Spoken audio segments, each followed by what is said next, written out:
liftoff started. Roger, 0G, I feel fine. Godspeed, John Glenn.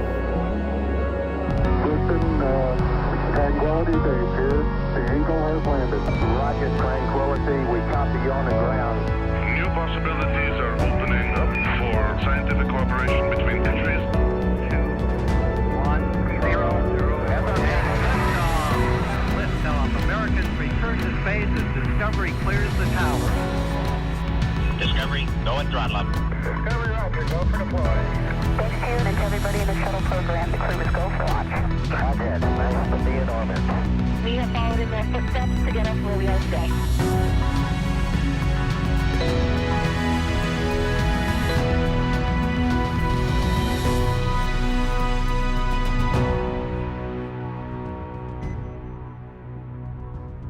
You're looking at a live view of the Dragon Endeavour spacecraft as we await its departure from the International Space Station on its way back to planet Earth. It's Sunday, September 3rd, here at SpaceX headquarters in Hawthorne, California. We expect Dragon to push away from the space station at 4:05 a.m. Pacific, 7:05 a.m. Eastern, with our Crew-6 astronauts, including NASA's Steve Bowen and Woody Hoburg, United Arab Emirates astronaut Sultan Alneyadi, and Roscosmos cosmonaut Andrey Fedyaev. The crew is currently suited up and in the Dragon, and the station hatches are sealed and in preparation for departure. Thanks for tuning in to watch live coverage of Dragon completing its 6th official long-duration mission for NASA's Commercial Crew program. For those of you following along, you'll know that the Crew-7 crew arrived just last week, and they will be taking over for Crew-6, who is now headed home. My name is Kate Tice, Senior Quality Systems Engineering Manager here at SpaceX. Joining me today from NASA Communications is Gary Jordan. Hey. Welcome. Hey, Kate, great to be here. Thanks. Once Dragon departs the station, the crew's flight home is expected to last around 17 hours. Shortly after separation, Dragon will use its Draco engines to thrust away from the station in a series of carefully choreographed maneuvers, up to 5 departure burns, to increase the distance between the spacecraft and the space station. Dragon will also execute a phasing burn to lower its orbit and line the spacecraft up with its landing location. Next on its trip home is deorbit, entry and landing, which covers all operations after the final departure maneuver. That includes trunk separation, closure of the nose cone, a deorbit burn, deployment of the drogue and main parachutes, and finally, splashdown, all off the Florida coast, at which point our teams will recover Steve, Woody, Sultan, and Andre. Dragon is targeted to splash down off the coast of Florida at 12:26 a.m. Eastern Time, 9:26 p.m. Pacific Time, followed by the crew getting picked up at sea by one of SpaceX's recovery vessels. Today on board the space station is Expedition 69 crew, led by Roscosmos cosmonaut and space station commander Sergei Prokopyev. Of course, just like its approach to the International Space Station, Dragon's departure and deorbit is designed to be fully autonomous, requiring no action from the crew on board. NASA astronaut Frank Rubio helped the crew members prepare for departure today and will be watching from the cupola, but the prime departure monitoring role falls on Steve Bowen and Woody Hoburg from inside the Dragon. Mission controls in Houston and Hawthorne will back them up. Let's go over to Leah Cheshire at the NASA Johnson Space Center to talk a little bit about how the space station crew has been preparing to send the crew home and what we can expect from here until Dragon departs from the station. Leah. Thanks, Gary, and welcome to the International Space Station Flight Control Room at the Johnson Space Center in Houston, Texas. The flight control team is primed and ready for this morning's undocking operations. Today's Orbit 1 team is being led by NASA Flight Director Pooja Jesrani, and the Capcom, the person speaking with the astronauts on the International Space Station, is David Brenna. Since Crew-7's arrival just last week, it's been a busy week during our direct handover. Over the last several days, the astronauts worked to pack Dragon full of cargo for the return journey. Along with the crew, Dragon will return cargo back to Earth, which includes some samples for continuing human research and some hardware and other items. Earlier today, Jasmine Mobelli and Andy Mogensen worked to move cold bags and polar freezers, which store cold research samples and scientific experiments, in Dragon Endeavour. All of this cargo is offloaded after we get the crew out following splashdown, and those scientific samples will be sent to researchers for final analysis. Some of those samples being received by those researchers even within just a few hours after splashdown. The crew also took time to get their SpaceX suits unpacked and ready for their journey home. And since getting the hatches closed this morning, that Dragon hatch closer coming at 4:19 a.m. Central Time, the astronauts are now suited up and in their seats. They are standing by for undocking. We have the final go, no-go poll coming up in a few minutes where the SpaceX and NASA teams make their final call for Dragon to depart station. This is one of the many checkpoints in the return that continue all the way up until just before the deorbit burn and have happened over the last several days, giving mission managers multiple chances to assess the weather at the splashdown zones and making sure everything lines up for Dragon's departure. So we're standing by for the final go, no-go, but right now everything continues to look good for an on-time departure. And with that, I will send it back to Kate and Gary in Hawthorne. Separation is Dragon set for SpaceX on the big loop. Final reconfigurations for Undock are complete and nominal. NASA and SpaceX teams have both pulled go for the Undock sequence start at 1100 UTC. Please confirm that your visors are down and crew are ready for Undock and departure.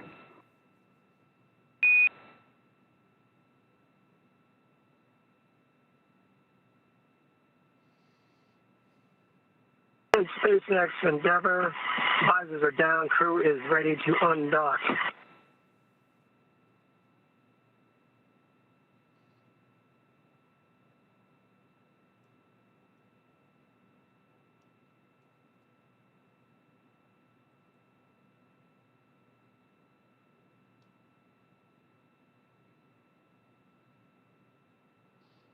All right, so as we just heard moments ago, we got confirmation that Dragon completed its final configuration and that mission operators are go for the undocking procedure, so that's great. So just like its approach to the International Space Station, Dragon's departure and deorbit is designed to be fully autonomous, requiring no action from the crew on board, which is typically faster and easier this time around since the crew won't have the option to stop at waypoints like we see at when the vehicle arrives. Once the undocking sequence is complete, Dragon will use its Draco engines to thrust away from the station in a series of 5 departure burns, which are carefully choreographed maneuvers that will increase the distance between the spacecraft and the space station. From there, a phasing burn will place Dragon on a trajectory back to Earth. Wrapping up its trip home, Dragon will go through deorbit, entry, and landing, which covers all operations after that final departure maneuver. That includes trunk separation, a deorbit burn, closure of the nose cone, deployment of the drogue and main parachutes, and finally, splashdown off the Florida coast, at which point our teams will recover the Crew-6 astronauts inside Dragon from the water. So as we just heard moments ago, that mission operators have pulled go for undocking. So as you will hear throughout the webcast, both as we approach the station and depart, everything is very carefully choreographed. There's a series of checks to make sure that we are go to proceed to the next step. And in this case, that next step is undocking. That's right. And that will actually initiate the go for undock right at 4 a.m. Pacific time. And we're waiting for that undocking sequence to begin. So once that happens, it'll take less than 5 minutes or so for the Dragon to physically separate from the International Space Station, which has been its home for 6 months. The first step in the automatic undocking sequence is for the umbilicals to retract. These umbilicals connect Dragon systems to the space station. They transfer power, telemetry, and commands between the two vehicles throughout Dragon's stay. Once that's complete, Dragon will unlatch itself from the space station by releasing the 12 hard capture hooks and that will occur in 2 separate phases. All of that combined will take roughly 4.5 minutes. Then Dragon will be ready to depart from station and begin to move itself further and further away by using its thrusters. That's right. Dragon's initial departure from the station is a little different from other docked vehicles like the Soyuz that rely on springs to push them away from the docking port.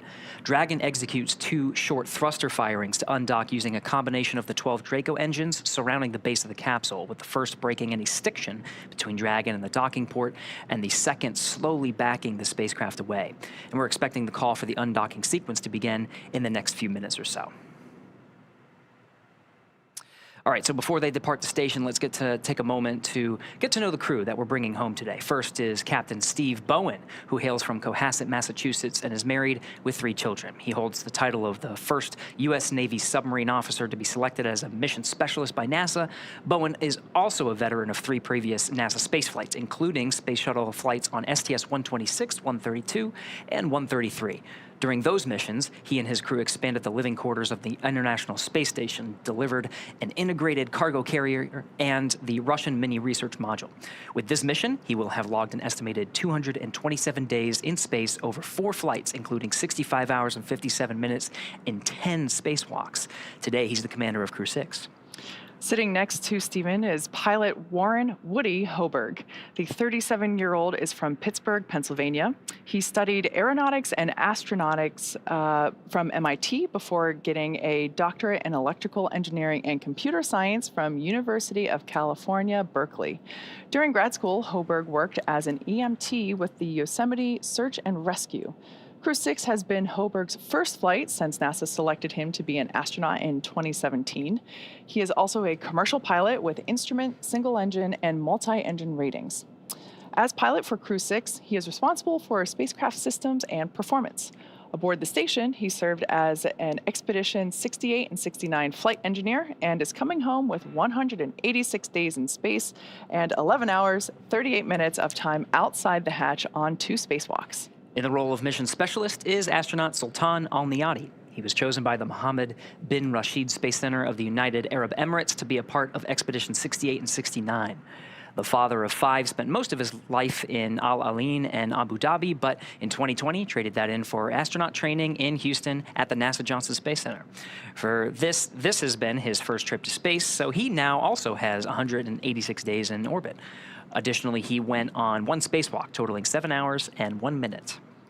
It was also the first trip to space for the second mission specialist, Roscosmos cosmonaut Andrey Fedyaev.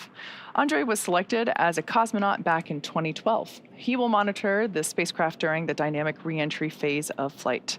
While on board station, he served as a flight engineer for Expedition 68 and 69 and will return to Earth with 186 days of time in space under his belt. That's right, and they'll all be undocking here in just a few minutes. Before they actually undocked, they actually had played a game with the flight operations team on the ground, and just moments before we started this broadcast, they exchanged some words. Here's a replay of that moment. Dragon, Houston, on the Big Loop.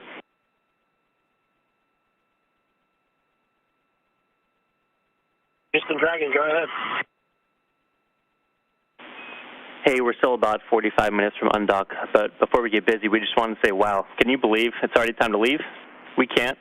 It's been an amazing mission. You've birthed 2 Cygnuses, or Cygni, docked 2 cargo Dragons. You've executed a port relocate, facilitated a private astronaut mission, performed 3 U.S. EVAs and 5 Russian EVAs, copious amounts of critical science, as well as your fair share of maintenance, stowage, and rack swaps.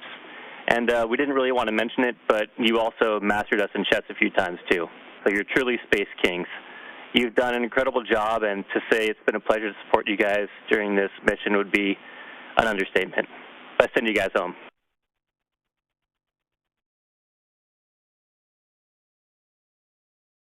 Houston Endeavor, thank you very much. It's been a real privilege and an honor to be up here for this expedition as it continues. And we're coming up on 23 years of continuous occupation of the International Space Station, which is absolutely amazing. It's just a real privilege to be a part of it. It has been an amazing mission. The Expedition 69 crew has been above and beyond, and I've had the privilege of watching it all happen. I really think this has been amazing. And thank you, Houston, and thank you, Mission Control, and everybody on the ground, the entire team from Scuba, Huntsville, Munich, Moscow, the entire team coming together and ensuring that our expedition was smooth and safely completed. It's really been an honor. Thank you.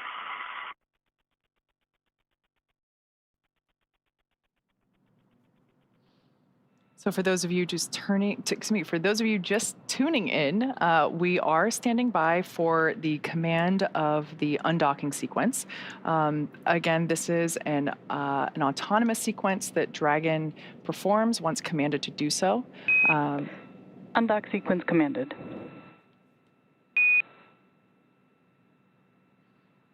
And right on time, there's that call we were standing by for to basically command Dragon to begin the undocking sequence. With Dragon now getting ready to undock, let's head over to Leah in Mission Control at Johnson Space Center.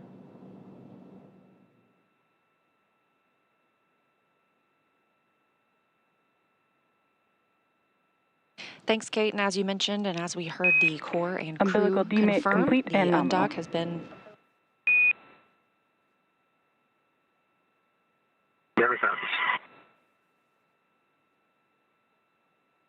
Undock has been commanded, and the umbilical, which provided power to Dragon from the International Space Station, has been detached as well.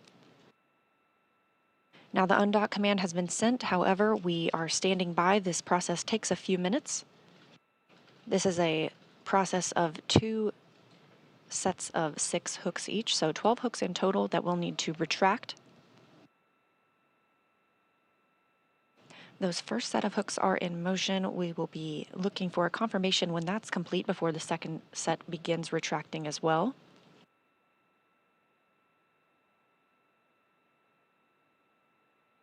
We're expecting time of physical separation to be at 6:05 a.m. Central Time, 7:05 a.m. Eastern Time.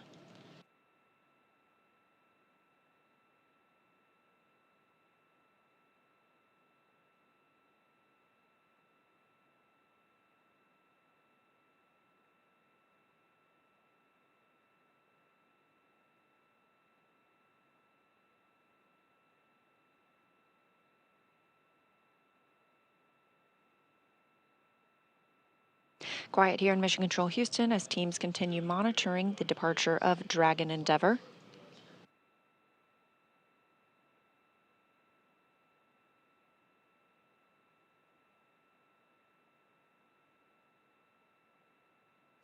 About 3 more minutes until we see physical separation. Those first set of hooks continue to retract.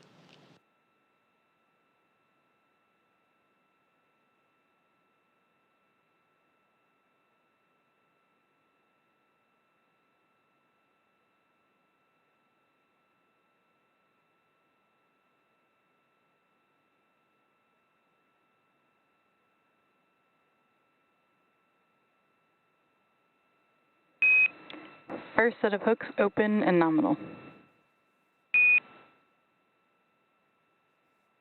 Never copies.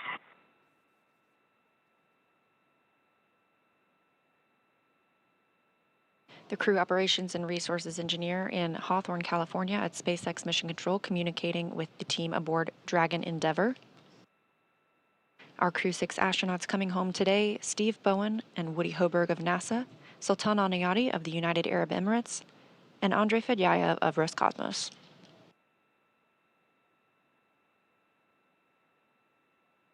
The second set of 6 hooks continues to retract.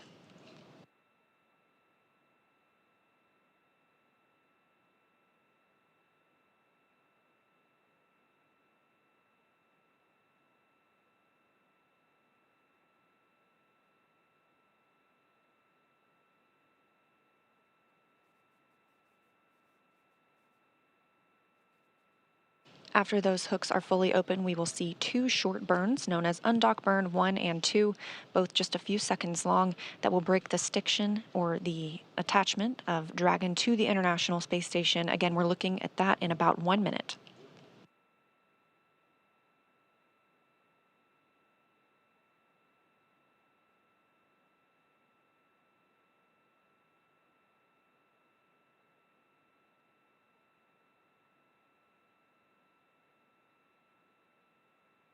Second set of hooks continue to retract.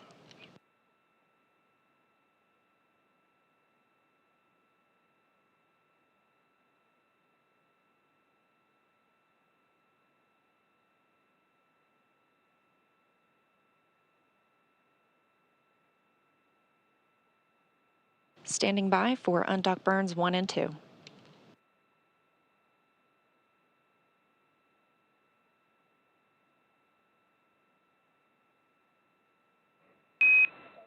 All hooks open and nominal.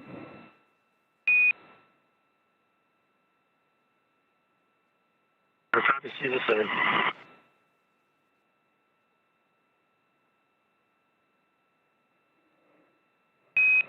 And Dragon separation is confirmed.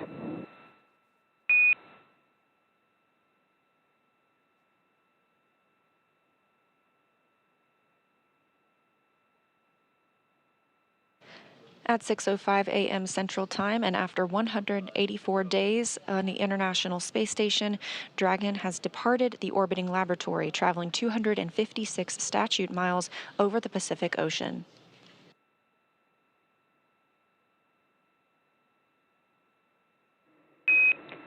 Depart burn 0 complete.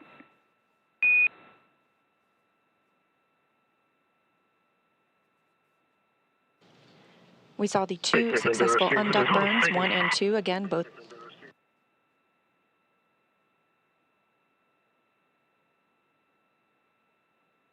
of the undock burns just a couple of seconds long, as well as confirmation that the depart burn is complete as well.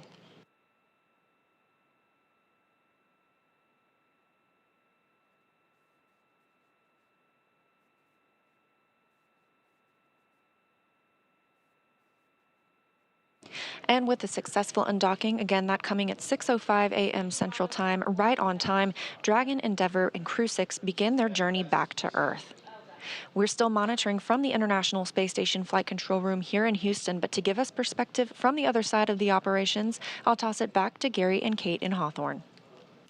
All right, thank you, Leah, for taking us through that. Yeah, we had physical separation right on time, 4:05 a.m. Pacific Time, 7:05 a.m. Eastern Time. You can see we're at a nighttime view as the station and Dragon pass over the Pacific Ocean. So we're just seeing the through the middle window there inside the lit cabin inside the Dragon, as well as the navigation lights, starboard being green and port being red, as Dragon increases its separation distance from the International Space Station, about 45 meters, and going back. Depart 0 after the 2 undocking burns to physically separate and increase the distance from the docking ring. Depart 0 will send Dragon outside the keep out sphere. Keep out sphere has its own set of rules, is a line about 200 meters away from the International Space Station, so we'll get right outside of that, and we'll wait towards depart burn 1. Depart burn 1 will send Dragon outside the approach ellipsoid. You can see the graphic here. Dragon's trajectory will take it zenith. It'll take it above the International Space Station, and from there it will slow down until it executes depart burn 2, which allows the Dragon to decrease its altitude and get to a trajectory about 10 kilometers below the International Space Station in a co-elliptic orbit. For this particular trajectory to meet up with the landing location, the prime location of Jacksonville, Florida, the trajectory allows for 5 departure burns. So we'll see that executed over the next 17 hours until splashdown. We do have a correction to that splashdown time. We're aiming for 12:17 a.m. Eastern Time, which is 9:17 p.m. Pacific Time.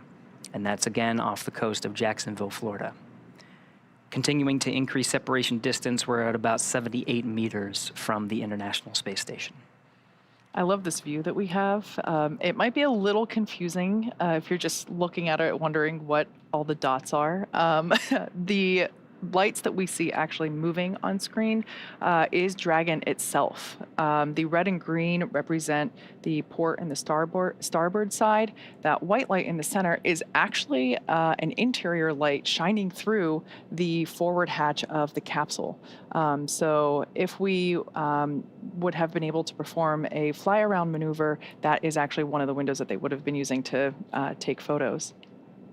That's right, and with the nighttime views, you can actually see some of the pixels that have been, they're actually dead pixels. They sort of look like very colorful, Christmassy light stars, but it's actually dead pixels on the camera that have been hit by some radiation in space. And this is pretty normal for some of the cameras that we see in space. There's actually programs within the camera that allow there's software within it that allow us to fix some of the imperfections of those pixels.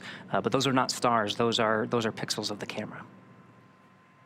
So for those of you that have recently joined the webcast, the Crew-6 crew are there inside Dragon that we see on screen. They are in their spacesuits. They are in their seats.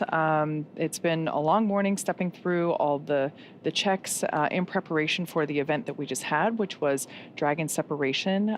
We also executed the first of our 5 departure burns, and we're now standing by for departure burn 1.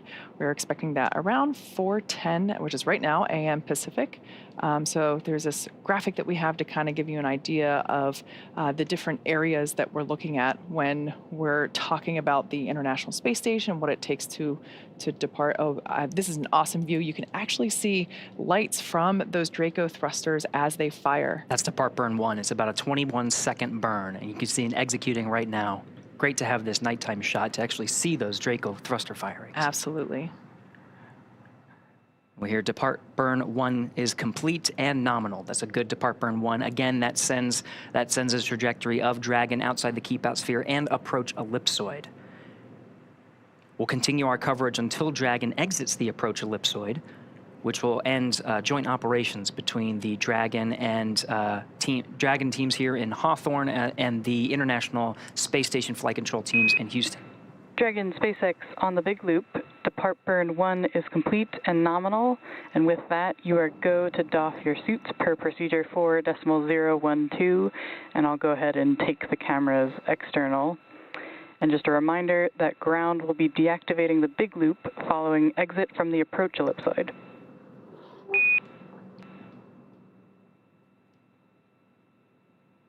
Is moving into suit bouncing, spacing for the cameras, and thank you, ISS.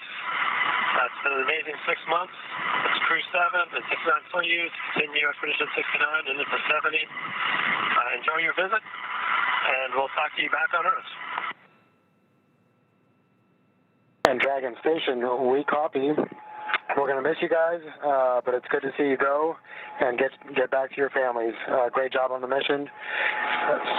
Godspeed, and we'll see you splashing down safely here in about 17 hours. Great job.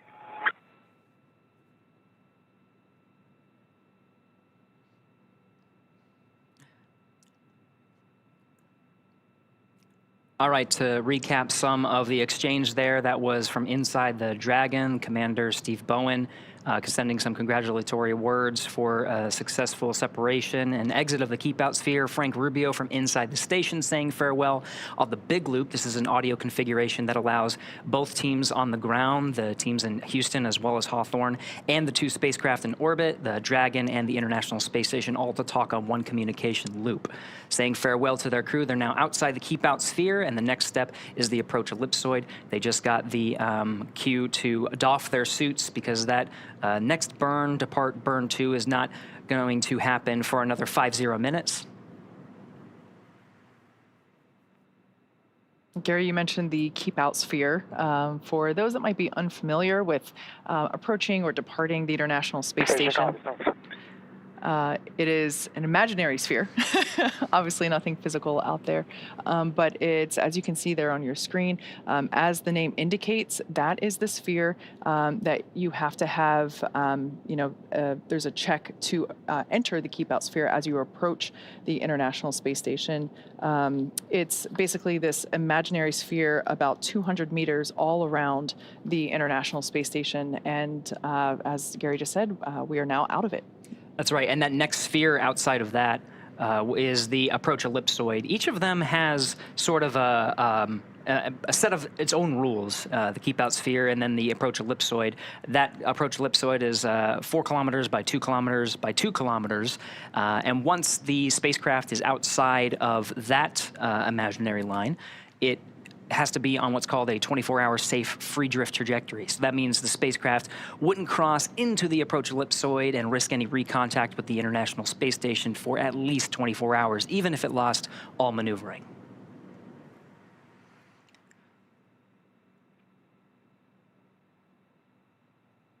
So again, continuing to track Dragon on its departure from the International Space Station. We had separation at 4:05 a.m. Eastern Time, exactly right on time. And again, we'll continue our coverage through the spacecraft's exit of the approach ellipsoid. We're still in an orbital nighttime. SpaceX Endeavour, comm check from the cabin mic.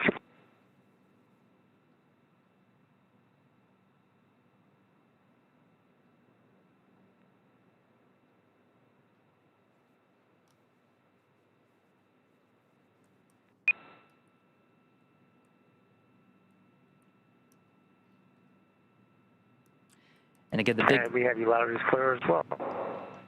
The big loop configuration allows, again, the two spacecraft in orbit, the Dragon that you see from this screen from one of the cameras on board the International Space Station. It's hard to see because we are in an orbital nighttime, so you can just see the navigation lights as well as the lights from the interior of the cabin through the center window there with the open nose cone. But everyone is talking, and that's part of the configuration once we're inside these joint operations spheres. We've been talking about the keep-out sphere, the approach ellipsoid.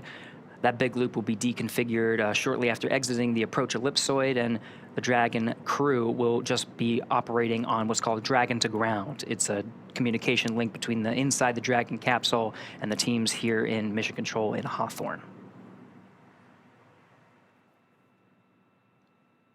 As we heard before, the crew got the okay to doff or take off their suits. This allows them to be a little bit more comfortable in their seats, and as we go through the next phases, as you also heard on comms, it's about a 17-hour trip from undock to splashdown. So they don't need to wear their suits the whole time, and so right now we are tracking Dragon here on this shot, and the crew is doffing their suits and standing by for the next phase. Once again, we are standing by to exit the approach ellipsoid, which, as Gary mentioned, another imaginary shape out there by the ISS, measuring 4 kilometers by 2 kilometers by 2 kilometers. And big difference between it and the keep-out sphere is that the approach ellipsoid, the vehicles outside it have to be on a 24-hour safe free trajectory, meaning that the spacecraft would not cross into the approach ellipsoid for at least 24 hours, even if it lost all maneuvering capability. So we can see those dots from Dragon, those exterior lights, getting further and further away. We were able to see the Draco engines firing as they were performing departure burn number 1.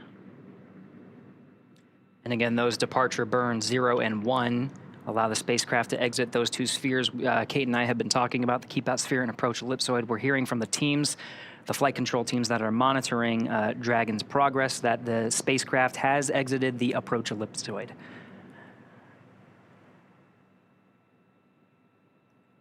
So again, the crew has doffed their suits. It allows a little bit more comfort as they begin their journey, which will take more than 17 hours from the time of undocking to the time they actually touch down in the Atlantic coast. It'll allow them time to eat, to sleep, to be comfortable, and enjoy the ride. So take their last looks at planet Earth from their vantage point. That's right, exactly. Well, now that NASA astronauts Steve Bowen and Woody Hoburg, Emirati astronaut Sultan Alneyadi, and Roscosmos astronaut Andrey Fedyaev have departed the International Space Station, as you can see with that great half-lit shot there on your screen. It will take them about 17 hours until they're back on Earth. The crew is currently doffing their spacesuits to settle in for the flight home. And today, Dragon is targeted to splash down off the coast of Florida, as Gary just said, at 9:17 p.m. Pacific on September 3rd, or 12:17 a.m. Eastern, September 4th. And that will be followed by the crew getting picked up at sea by one of the SpaceX recovery vessels. As they rest up, our teams here will continue to keep an eye on the weather to ensure a safe return to Earth for Dragon and our Crew-6 astronauts. And though our coverage here in Hawthorne is wrapping up for tonight, we will turn it over to the NASA team in Houston to take us through the next phases of the Crew-6 mission. Our friends at the Johnson Space Center will provide continuous live audio-only coverage along Crew-6's journey home until we rejoin approximately an hour prior to splashdown. You can find the audio-only link by visiting nasa.gov/live and clicking the mission audio link, or by searching NASA's Mission Audio Live feed on YouTube. Meanwhile, we will rejoin for live visual coverage starting roughly 1 hour prior to splashdown. As always, you can find mission updates on X at NASA, at SpaceX, and on the web at nasa.gov. Thanks for watching, and we'll see you real soon.